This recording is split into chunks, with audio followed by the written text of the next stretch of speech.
அன்பர்களே வணக்கம். நாம் இந்த வீடியோ தொகுப்பில் பார்க்க போகிறது பல்லி நம் உடலில் எந்தெந்த பகுதிகளில் விழுந்தால் என்னென்ன பிரச்சனைகள் என்னென்ன நன்மைகள் நடக்க போகுது, அப்படி விழுந்துட்டா அதுக்கு என்னென்ன பரிகாரங்கள் பண்ணணும், அதுக்கான பரிகார முறைகள் என்ன, அப்படிப்பட்ட விஷயத்தை நாம் இந்த வீடியோவில் பார்க்க போகிறோம். அதாவது பல்லி ஒரு சில செய்திகளை நம்மகிட்ட சொல்றதுக்காக ஒரு கவுளி அடிக்கும் அப்படி சொல்லுவாங்க. அது தேவர்களுக்கும், அதாவது தேவலோகத்தில் உள்ள விஷயங்களை கூட சொல்லும். அதாவது தெய்வத்திற்கும் அந்த பள்ளிக்கும் தொடர்பு உண்டு. நம் முன்னோர்கள் கூட பள்ளி வடிவில் நிறைய நன்மைகள் சொல்லுவாங்க அப்படின்னு சொல்லிட்டு பல சாஸ்திரங்கள் சொல்றது. அப்போ இந்த பல்லிகள் ஒரு இடத்துல விழுந்தா அதுக்கான பலன்கள் என்ன, அதுக்கு பிறகு நம்ம என்ன செய்யணும், அப்படிப்பட்ட விஷயத்த பார்ப்போம். இப்போ ஒரு சில அந்த கவுளி சாஸ்திரம்னு சொல்லிட்டு ஒரு சாஸ்திரம் இருக்கு. பல்லி விழும் பலன்கள் இருக்கும், பல்லி எந்த திசையிலிருந்து அடிச்சா என்னென்ன பலன்கள் அப்படி சொல்லிட்டு இருக்கு. அதுல உள்ள விஷயங்களை இப்ப பார்ப்போம். இப்போ பல்லி ஒருத்தருடைய தலையில் விழுந்தால் அவருக்கு லாபம் ஏற்படும் அப்படின்னு போட்டிருக்குது.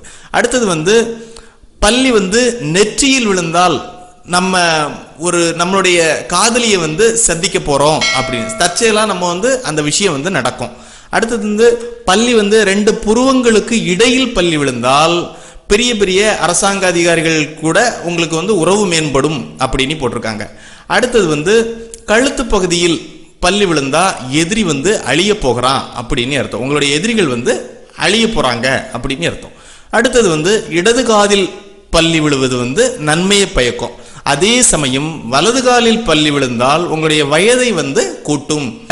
பல்லி கண்ணு பகுதியில் விழுந்தா ஒரு சின்ன வீட்டில் ஒரு வளர்ச்சி ஏற்படும். பல்லி உங்களுக்கு வயிற்று பகுதியில் விழுந்தால் உங்க வீட்டில் ஆபரணங்கள் நகைகள் வாங்க போறீங்க, அதுக்கான விஷயங்கள் உங்களுக்கு கிடைக்கும்.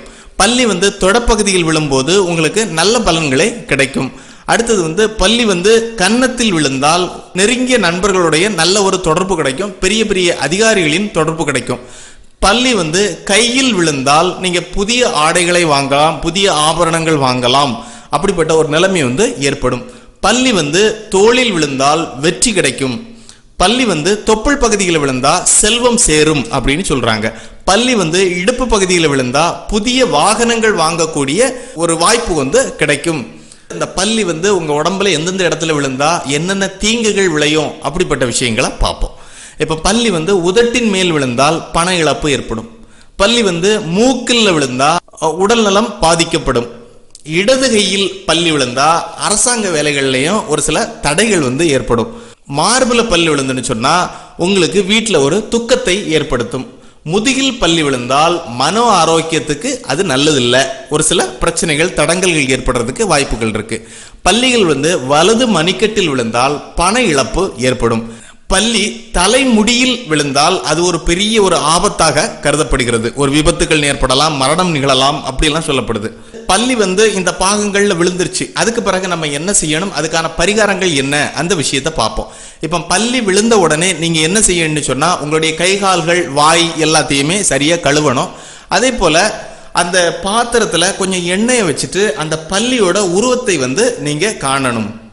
அந்த பல்லியோட நிழலை அதுல பார்க்கணும். அந்த பல்லியோட உருவத்தை அந்த எண்ணெயில பார்த்தீங்கன்னு சொன்னா அதோட தீய சக்திகள் அந்த எண்ணெய் உறிஞ்சி வச்சுக்கிடும். உறிஞ்சி வச்ச பிறகு அந்த எண்ணெயை கொண்டு நீங்க வெளியே கொண்டு கொட்டிடணும். அந்த பல்லியோட நச்சு தன்மைகள் அந்த நச்சு பொருள்கள் உங்க மேல பட்டு அதனால பிரச்சனைகள் ஏற்படக்கூடாதுங்கிறதுக்காக நீங்க உடனே அது கழுவணும்.